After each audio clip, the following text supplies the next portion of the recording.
Mohon kesediaannya, keikhlasannya untuk menyebarkan ke sebanyak mungkin warga di seluruh Indonesia.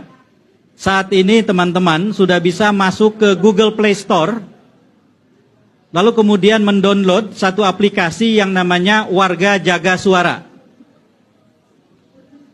Jadi saya dan teman-teman sudah membuat aplikasi yang namanya Warga Jaga Suara.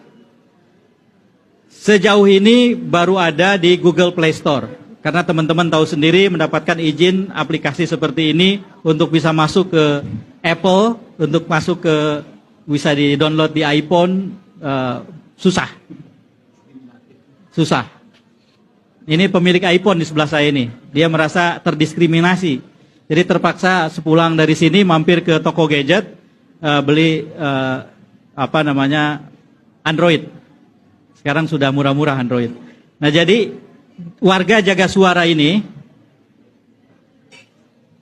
akan bisa dipakai oleh siapapun untuk 4 hal.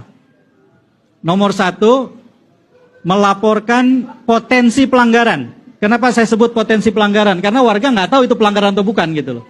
Misalnya ada orang bagi-bagi bansos, terus kemudian kok stikernya paslon.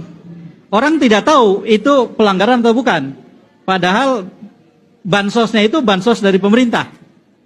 Nah itu namanya potensi pelanggaran kan. Makanya setiap orang yang melihat potensi pelanggaran itu boleh menggunakan salah satu features di aplikasi ini. Laporkan ke aplikasi itu. Ada ininya dengan sangat mudah. Semua potensi dilaporkan saja.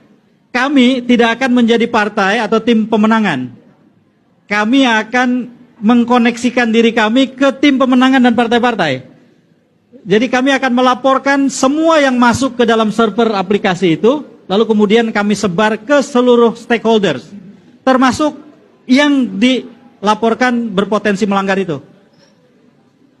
Misalnya ada orang menerima bansos, tidak ada stikernya, tetapi yang membagikan bansos sambil bilang, ini dari Pak Jokowi. Jangan lupa putranya Pak Jokowi, calon wakil presiden Pak Prabowo, Mas Gibran. Lalu kemudian kalau Bapak Ibu mau berterima kasih, kami bisa sampaikan ke Pak Jokowi misalnya. Ini misalnya. Misalnya ada warga yang mengalami itu. Kan dia tidak tahu itu pelanggaran atau bukan. Laporkan saja. Nah, jadi itu features pertama di aplikasi itu. Kita tidak meminta semua warga tahu persis aturan mana yang melanggar atau tidak. Tidak. Apapun boleh dilaporkan. Nanti di aplikasi ada sistem yang mengkurasi atau memfilter. Yang sudah jelas melanggar, berpotensi melanggar, laporan biasa. Tiga-tiganya insya Allah akan kami kalibrasi atau apapun namanya ke semua stakeholders. Kayak tadi misalnya, stikernya itu paslon nomor 2. Kami tetap juga sampaikan ke paslon nomor 2 sejauh kami dikasih akses. Jadi prinsipnya adalah ini kerja warga, bukan kerja partisansip berdasarkan pemihakan. Itu nomor 1. Nomor 2, di hari H, bagian penting dari penghitungan suara adalah C1 plano. C1 plano adalah kertas plano yang ada di TPS, yang kemudian akan ditulisi. Dan Pilpres, kalau tidak keliru, itu akan dihitung pertama. Sehingga tidak perlu menunggu untuk yang terlalu lama untuk bisa melihat pengisian C1 plano Pilpres. Karena Pilpres duluan. Lalu kemudian di situ akan dihitung. Pada saat selesai perhitungan, warga yang ada di TPS, kami dorong, kami anjurkan memfoto menggunakan aplikasi itu, C1 plano di TPS-nya. Maka langsung terkirim ke kami semua itu. Itu yang kedua. Terus ada yang bertanya, KPU kan menyediakan aplikasi khusus untuk memfoto. Sehingga C1 plano nanti ketika difoto pakai aplikasi dari KPU akan muncul nomor registrasi foto. Tidak masalah. Kami tidak akan menggunakan foto C1 plano itu sebagai alat bukti ketika ada dispute atau ada pertentangan di dalam rekap. Atau di MK kemudian. Bukan. Ini adalah alat untuk melakukan perhitungan cepat berbasis warga. Bagaimana kalau di satu TPS ternyata banyak yang mengirimkan foto C1 plano? Tidak masalah. Karena tidak akan muncul menjadi perhitungan yang berganda. Setiap orang yang nanti masuk ke dalam aplikasi, kebetulan saya sudah download, masuk ke dalam aplikasi, di awal ketika mendaftar, itu diminta untuk memasukkan domisilinya berdasarkan KTP, artinya berdasarkan DPT juga itu, sampai dengan memasukkan desa kelurahan. Sehingga ketika yang bersangkutan mengatakan TPS 19, itu dengan sendirinya masuk ke TPS 19 kelurahan atau desa tertentu yang spesifik. Kalau ada 10 foto yang terkirim ke aplikasi dari TPS yang sama, maka 10 foto itu tidak akan muncul 10. Tapi aplikasi akan memfilter, mengkurasi, muncul hanya 1. Dihitung pun hanya 1. Justru yang 10 itu bisa dipakai untuk saling mengkonfirmasi. Jangan-jangan ada yang dengan cepat sudah bisa mengedit foto kan? Dikirim ke aplikasi, bisa saja kan? Kalau ada 10 lebih enak. Kok yang 1 beda sendiri? Kita buang yang 1, yang 9 yang sama kita ambil. Kira-kira begitu.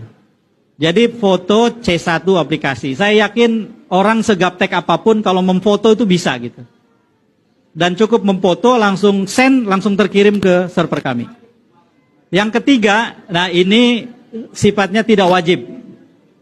Kami menyediakan cara juga mengisi formulir perhitungan suara Pilpres di TPS-nya. Ada formulirnya.